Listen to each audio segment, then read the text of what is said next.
Welcome back. The education sector is reeling after Thembisile Ngendane, a deputy principal at Mpumalanga Secondary School in Thembisile, was shot and killed outside the school last week.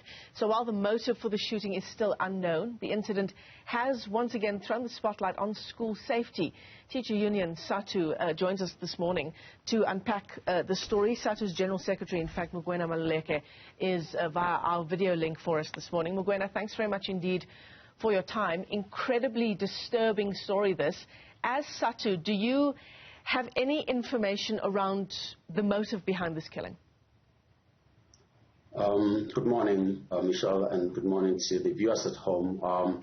Thank you for the question. Indeed, we are really devastated and traumatized by the events at Mpumalanga secondary schools. And not only that, but we know that there are learners who are also experiencing the same trauma at the level in other schools.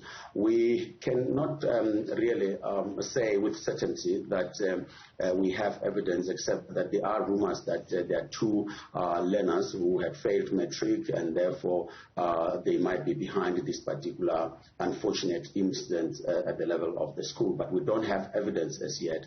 We only read these things from the Twitter and everyone else. So we're believing that the police will be doing their investigation and leaving no stone unturned until they are able to really get the killers of this particular teacher. Mugwena, SADTU itself launched its school safety program. That was in August of last year. Has it been effective?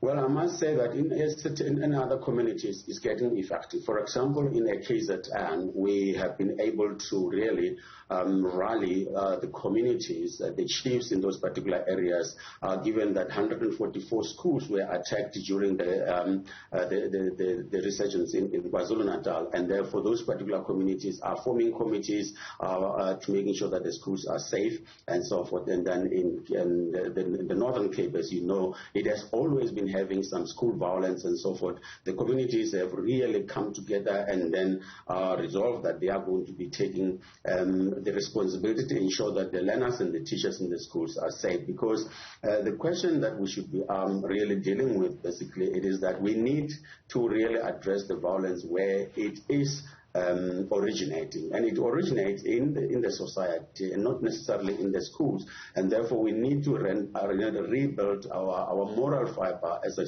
society and as a nation in South Africa, and begin to say you cannot attack a school, because if you attack the school, you are attacking the future, you are attacking our economy, and therefore this has to stop. But this senseless killing has to stop, and security in our schools is necessary. Yeah, absolutely. And, you know, the details around the story are so incredibly horrific. The fact that this deputy principal, Thembisile Ngendane, was shot while driving out of the secondary school. According to reports, she was shot while in the car and was shot again while trying to escape. There's only so much that a security guard, for example, at the school could do in a situation like that where a gun is involved. Yeah, no, definitely, because the security of the school is not armed. And clearly it is that even if you're driving out of the school or you're inside the school, gangsters and criminals are coming in and out, and sometimes they also, shoot the guards at the school. So it is a societal problem that we need to deal with. Hence, our school fan campaign, it's aiming at how to mobilize and sensitize the communities themselves to be able to root out violence in our society, in our thinking, in our mindset. This is not a solution to really engage in violence, and therefore we're asking ourselves, if indeed it is true that these are learners, where did they get the firearm? Who is responsible for giving those firearms to young people and so forth? So it is a serious debate that we must enter into as a society. And if we can adopt an attitude that a school is one of my favorite leisure, it's one of my favorite places, I think we can be able to reduce this particular violence to the extent that we can be able to really do away with violence. Yeah.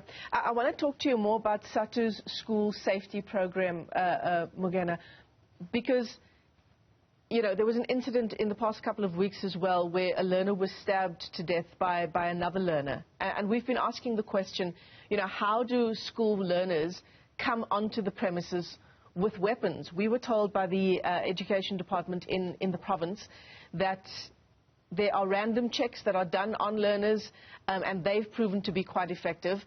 But random checks in themselves are not going to root out this level of violence. Well, I agree with you, Michelle. This must be a systemic approach, because random checks can be done, but clearly it will not be able to root out the mindset that cannot understand why it's important to resolve our conflicts in a very civil manner.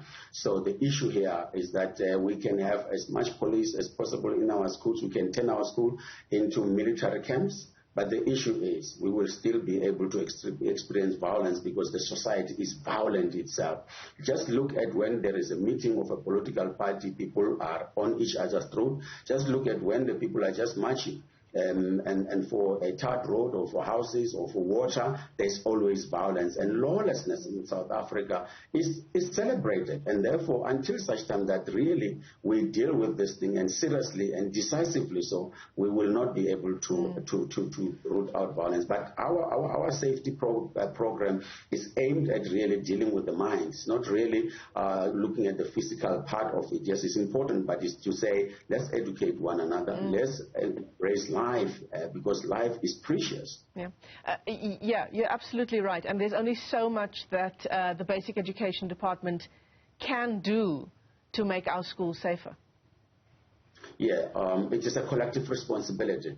They have a responsibility, we have a responsibility, the community has a responsibility, business communities have a responsibility. So you have to bring back that element of humanity in us, and then that's the only way that we are going to see a South Africa that is free. And if we don't deal with crime at the level where we're supposed to deal with, so that working together of the police, the social development and education as a whole, and all the government, it's going to be very important so that we don't see silos, because the police are going to investigate, and the justice system and the correctional services have got to come in and say, how do we rehabilitate those who are responsible for this? So it's a collective responsibility. So we can reduce this to a societal issue.